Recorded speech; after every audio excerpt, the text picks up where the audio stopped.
আসসালামু আলাইকুম রহমতুল্লাহি ওবরকাতু। আজকে আপনাদের মাঝে আবারও একটা ভানমারা বিদ্যা নিয়ে আলোচনা করব, যে বিদ্যাটা কাজে লাগিয়ে আমার পূর্বে বা আপনার পূর্বে হাজার হাজার লোক উপকৃত হয়েছে এবং তাদের কাজ 100% হয়েছে।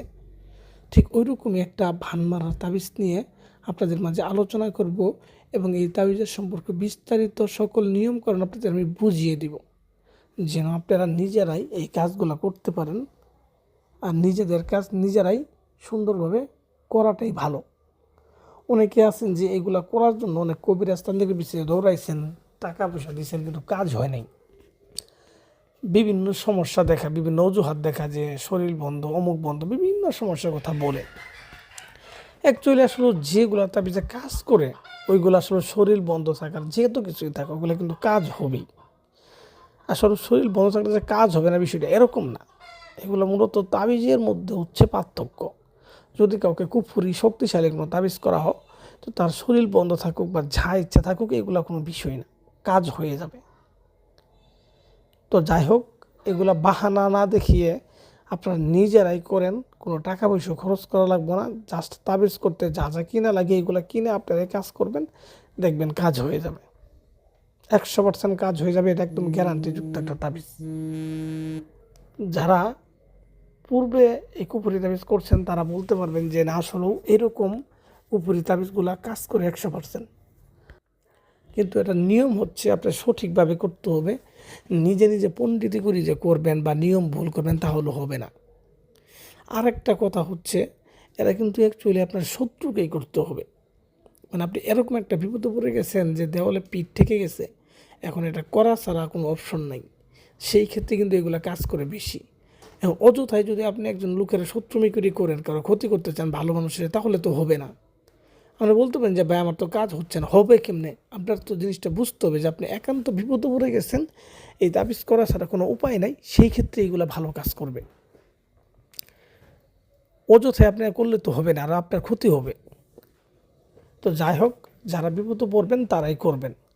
আর কিভাবে করবেন, হ্যাঁ, আর কি কি দিয়ে লিখবেন তাবিজটা, এই সম্পর্কে আমি বলে দিতেছি। আপনারা যারা করতে চান তারা আমার কথাগুলো শুনেন, হ্যাঁ, প্রয়োজনে একটা জায়গায় লিখে রাখেন আমার কথাগুলো। তার দরকার না হলে ভিডিওটা আপনার ডাউনলোড করে রাখেন, কারণ কথাগুলো বারবার শুনবেন, হ্যাঁ, তাহলে বুঝতে পারবেন। প্রথমত তাবিজটা মোবাইল থেকে লিখবেন না, এটা হচ্ছে আমার প্রথম কথা। মোবাইল থেকে একটা খাতাতে বা ডায়েরিতে লিখে রাখেন। লিখে রাখার পর এটা আপনি তাবিজের কাজ করার পূর্বে আগে ভালোভাবে আরও দু এক জায়গায় লিখেন, যেন তাবিজ লেখার সময় এটা ভুল যেন না হয়। তো এইভাবে লিখলেন। লিখার পরে যে কোনো একটা বুধবার আসর নামাজের পর একটা নিরিবিলি নদীর পাড়ে যাবেন, সাথে লোক থাকলেও সমস্যা নাই। তো নদীর পাড়ে গিয়ে সাদা কাপড় বিছায়া একটা আসন সাজাবেন, সামনে মোমবাতি আগরবাতি এগুলো ধরাবেন, ধূপ জ্বলাবেন। জ্বলানোর পর আপনি কলা গাছের পাতার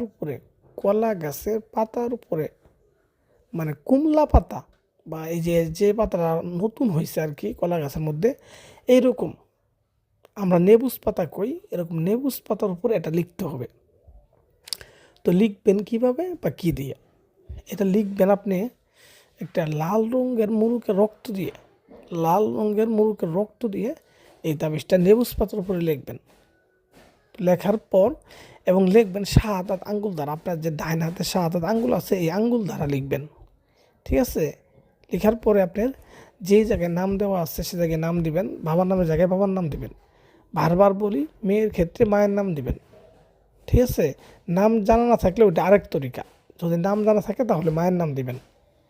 তো এইভাবে দেওয়ার পরে এবং কি তাবিজের মধ্যে লিখে দিবেন যে আপনি কী চান, মানে কী করতে চান, এটা লিখে দিবেন, ঠিক আছে? এটা বাংলাতে লিখে দিলেও সমস্যা নেই, এটা আপনার মনের ইচ্ছা না প্রকাশ করে দিলেন, তো লিখে দিবেন। লিখে দেওয়ার পর ওই তাবিজটাকে সুন্দর করে কলা পাতাটা পেঁচানোর পরে একটা লোহা দিয়ে ওইটা আটকায় রাখবেন, মানে পেঁচানোর পরে একটা লোহা দিয়ে মাঝখান দিয়ে একটা লোহা মারবেন, ঠিক আছে? লোহা মারার পর এই তাবিজটাকে নিয়ে একটা কলা গাছ আপনার ফালটা করে বা ফাঁক করে কলা গাছের ভিতরে এটা দিয়ে দিবেন। এটা দিয়ে আপনি বাড়িতে চলে আসবেন। চলে আসার পর আপনি 2-3 দিন পরে যায় দেখবেন যে গাছটা মারা যাইতেছে। যখন দেখবেন গাছটা মারা যাইতেছে তখন ভাববেন যে আপনার 100% কাজ হয়ে গেছে, 100% আপনার কাজ হয়ে গেছে। এটা খুবই গুরুত্বপূর্ণ এবং খুব ভয়ঙ্কর একটা তাবিজ। তো এরপরও যদি বুঝতে সমস্যা অবশ্যই কমেন্ট করবেন, নাম্বার দেওয়া আছে, ফোন দিবেন, মেসেজ দিবেন। হ্যাঁ, ফোন দিবেন না, মেসেজ দিবেন, ইমো হোয়াটসঅ্যাপে সুন্দরভাবে বুঝাই দেবো আমি।